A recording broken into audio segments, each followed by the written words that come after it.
नमस्कार मित्रों, S2 adviser में आपका एक बार फिर से स्वागत है। हितेश वर्मा चंडीगढ़ से लिखते हैं। उन्होंने अपनी एक समस्या मुझे लिख भेजी है और उसका समाधान चाहा है।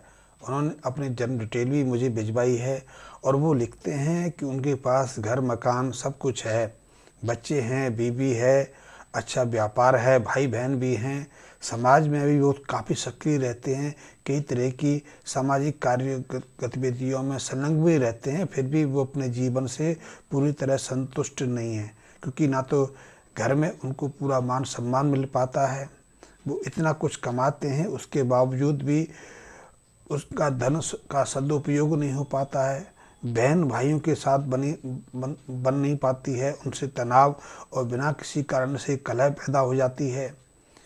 घर में बच्चों से लेकर पत्नी के व्यवहार को लेकर भी वो तनावग्रस्त रहते हैं। व्यापार के कारण उन्हें बहुत भागम भाग करनी पड़ती है और स्वास्थ्य भी उनका साथ नहीं देता है। तो ऐसे जीवन से वो बहुत त्रस्त हैं और इस जीवन को सहज और आनंदपूर्ण बनाना चाहते हैं, और इस संबंध में उन्होंने मुझे अपनी समस्या लिख भेजी है। हितेश जी, आपने अपना जो जन्मांक भेजा उसके अनुसार आपकी कर्क राशि बनती है, और कर्क राशि के जो चंद्रमा हैं 5वें स्थान पर राहु के साथ में हैं। राहु और चंद्र का मिलन मानसिक तनाव और दुधारी जिंदगी जीने पर विवश करता है। इसके साथ में लग्न भाव में सूर्य, बुध और शनि के साथ में है। सूर्य और शनि जब मिलते हैं तो मंगल बद बन जाता है, मंगल अशुभ बन जाता है। इसके साथ में मंगल तृतीय स्थान पर हैं। शुक्र अपनी वृष राशि में लाभ भाव में हैं, और सबसे जो प्रमुख बात है, आपकी जन्म कुंडली में राहु और केतु के मध्य में सातों ग्रह आ जाने से विषधर काल सर्प योग का निर्माण होता है। साथ ही 12वें स्थान पर बृहस्पति हैं। 12वां स्थान व्यय का होता है, खर्च का होता है और मुसीबतों परेशानियों का होता है। 12वें स्थान का बृहस्पति बहुत आशावादी तो रखता है, लेकिन हर चीज़ में व्यक्ति को अपमान या खर्च ही उठाना पड़ता है। यदि धन होता है तो धन का सदुपयोग नहीं होता, या फिर जितना कमाता है उसको लगता है या परिवार को लगता है कि धन अभी बहुत कम है। कई बार देखा गया है कि ऐसे में मंगल बुध उनके मकान को या ज़मीन को विवादों में भी खड़ा कर देता है। कई बार बेवजह उनके मकान पर या खरीदे हुए ज़मीन पर विवाद शुरू हो जाते हैं और लंबे चलते हैं। उसके कारण भी व्यक्ति दुखी रहता है, परेशान रहता है।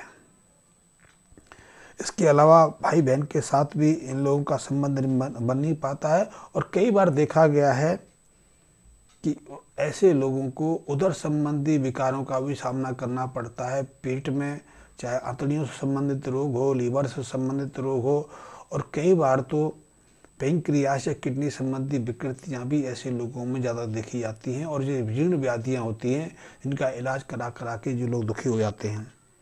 क्योंकि आपकी जन्म कुंडली में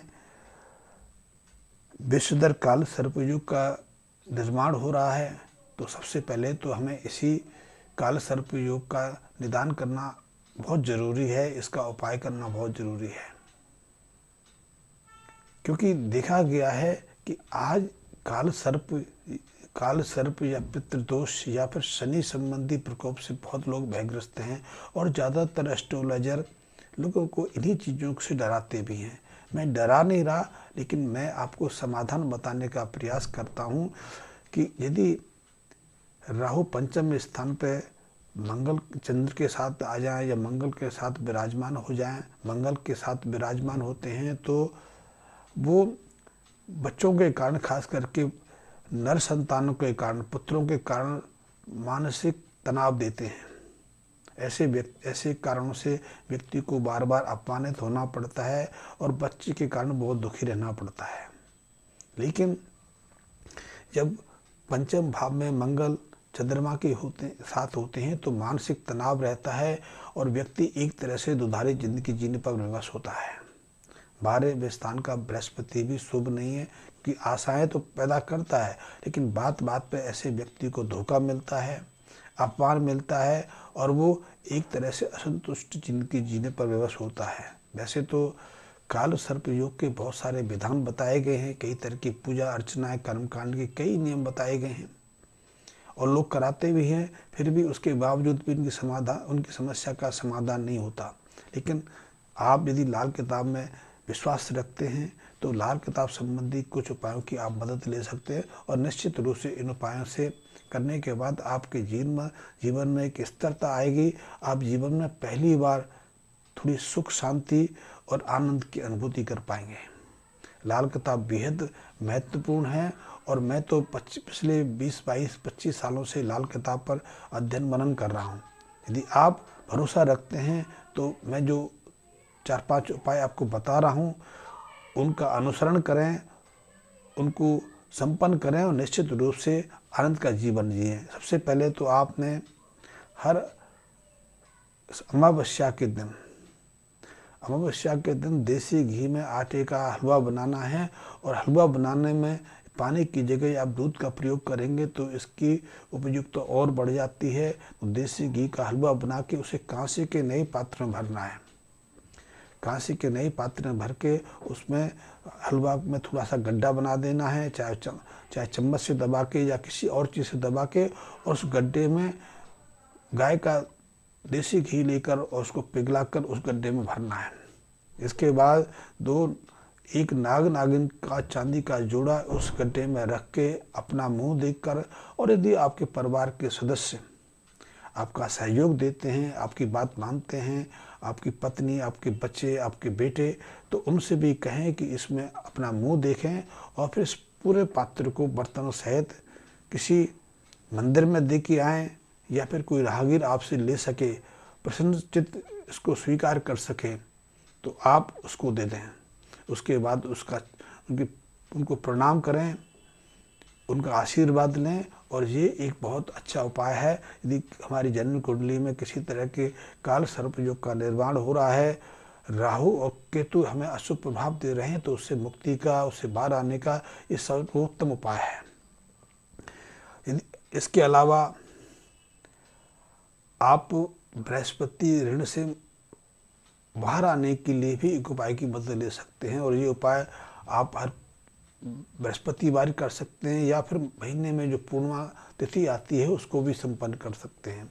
तो सबसे पहले तो आप कुल परिवार में जितने लोग हैं, कुल परिवार का अर्थ है जो आपके खूनी संबंध हैं, खून से संबंधित हैं। इसमें ब्याही बेटी, ब्याही बहन या आपकी जो बुआ वगैरह जिनका विवाह हो चुका है या उनका जो परिवार है वो इसमें शामिल नहीं रहती, लेकिन बहन, बेटी, बुआ इसमें सम्मिलित रहती हैं। उन सबसे आप इक्वल अमाउंट में पैसा इकट्ठा करें और यदि कोई देने में सक्षम ना हो या किसी के साथ आपका बना हुआ नहीं है तो आप उसकी जगह अपनी तरफ से 10 गुना पैसा उसमें सम्मिलित कर सकते हैं। उस कुल पैसे से आपने पीले वस्त्र, केसर, सोना और चीनी और चावल आदि खरीद कर, चाहो तो उसमें एक पीतल का बर्तन भी ले सकते हैं। इन सबको खरीद कर और श्रद्धा भाव से खीर आदि बना के खीर में आपने केसर का प्रयोग अवश्य करना है।